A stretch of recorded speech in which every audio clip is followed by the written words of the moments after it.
Halo, Assalamualaikum warahmatullahi wabarakatuh. Ketemu lagi dengan saya Ika Darmastuti, pendamping PKH Kecamatan Pelemahan, Kabupaten Kediri, Jawa Timur. Pada kesempatan kali ini, saya akan menampilkan modul kesejahteraan sosial disabilitas dan lansia. Sesi pentingnya kesejahteraan lanjut usia, langkah 3 memahami lansia, poin 1 sampai 2. Selamat menyaksikan. Ya, sekarang kita sudah memasuki langkah ketiga dari materi ini tentang memahami lansia.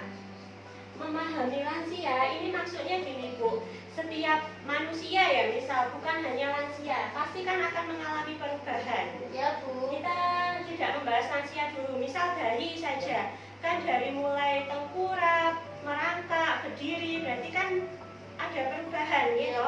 Demikian juga dengan lansia, pasti akan mengalami perubahan. Mulai dari perubahan permasalahan dari segi fisiknya, dari segi psikososialnya, dari segi spiritualnya. Nah, kita akan membahas satu-satu. Mungkin jenengan masih bingung ya, psikososial ya apa ya Bu? Spiritualis ya bingung. Nah, makanya dioncei setunggal-setunggal ya, dibahas setunggal-setunggal. Yang pertama mengenai permasalahan fisik atau biologis. Fisik niku awake jenengan Bu, tubuhe jenengan. Nah, biasanya perubahan ini sing saged ditingali, sing bisa dilihat, ngoten. Jadi perubahan fungsi organ tubuh, misal yang wis sepuh, biasanya nopo sing paling kelihatan iku nopo menurut Pak? Kerut Pak. Kerutan nggih. Kerutan kulitnya. Pendengarannya Bu. Nggih, pendengarannya gak nyidek, gak krungu biasane. Pak Tio nopo sing saged ditingali mawon? Niku Bu, nglampahi mari alon-alon. Lah nggih. Lah niki biasanya perubahan suhu tubuh niki sing diomongi Bu Iim. Perubahan suhu tubuh ini malah menyebabkan kulitnya kering atau keriput Bu Iim. Terus gangguan gerakan ini sing diomongi kali Pak Tio, malah gerakannya lambat, gak secepat biasanya. Nah, sing niku Pak Uut wau gangguan panca indera nggih, pendengaran. Berarti tidak hanya pendengaran, biasanya penglihatannya juga sudah mulai buram nggih, Pak Uut. Terus kemudian ini giginya, biasanya giginya tinggal 2 kalau laku nggih biasanya. Nah, giginya habis mulai tanggal. Nah, biasanya itu juga lansia itu biasanya kencingnya atau buang air kecilnya itu tidak terkontrol. Nah, ini kencingnya tidak terkontrol.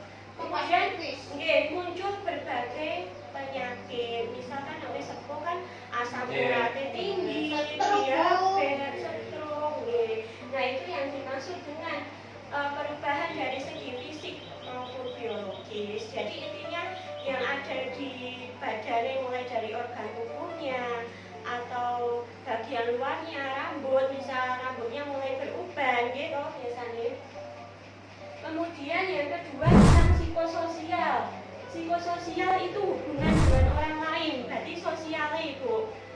Nah, jadi tidak hanya fisiknya awake dhewe sing berubah, tapi dari segi sosialnya, emosionalnya juga berubah.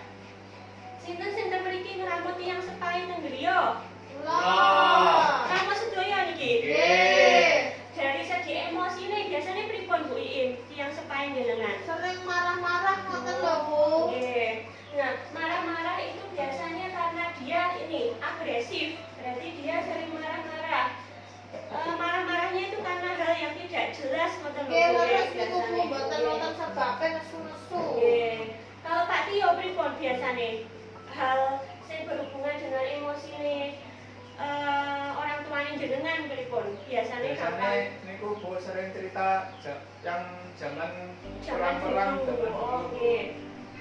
Niku biasanya niku dia itu cenderung mengalami depresi Bu. Kadang meneng ae tiyang sepah niku. Meneng ae niku kadang mikir sing biyen-biyen ngoten. Depresi itu perlu ditanggapi. Jadi nek tiyang sepah jenengan mendel mawon diajak ngobrol, diajak bicara. Lah ini biasanya cenderung diam di rumah, murung melamun. Nek tiyang sepah murung melamun diam itu biasanya ngoten sing dipikir Bu. Nah niku jenengan ajak omong-omongan. Kemudian yang ketiga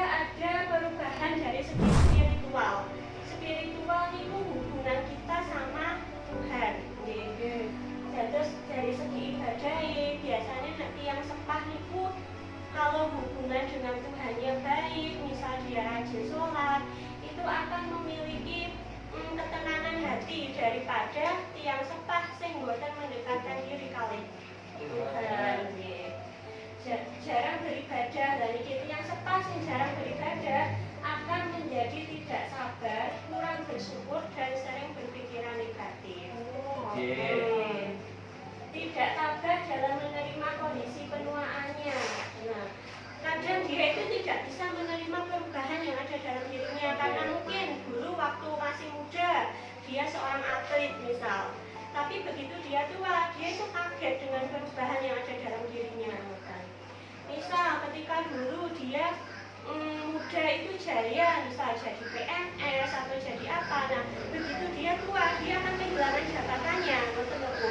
Jadi dia akan tidak siap, jadi dia tidak tabah menghadapi perubahan itu. Orang mau berbagi dengan orang lain, biasanya wonten apa mboten sing biasanya tukaran kali cucune. Royokan permen, kali roti jajan biasanya. Selalu menunjukkan super powernya dan menganggap dirinya paling benar. Nah, aku suka iki manut Sembarang salah. Sembarang salah, jadi menganggap bahwa dirinya itu yang paling benar. Mergo pengalaman wis akeh ngoten. Ada yang ditanyakan mungkin dari segi perubahan fisik, psikososial maupun spiritualnya. Wonten sing curhat menawi orang tuane pripun? Pun jelas? Itu Bu, supaya apa orang tua nggak sering itu loh Bu, menceritakan masa lalu terus.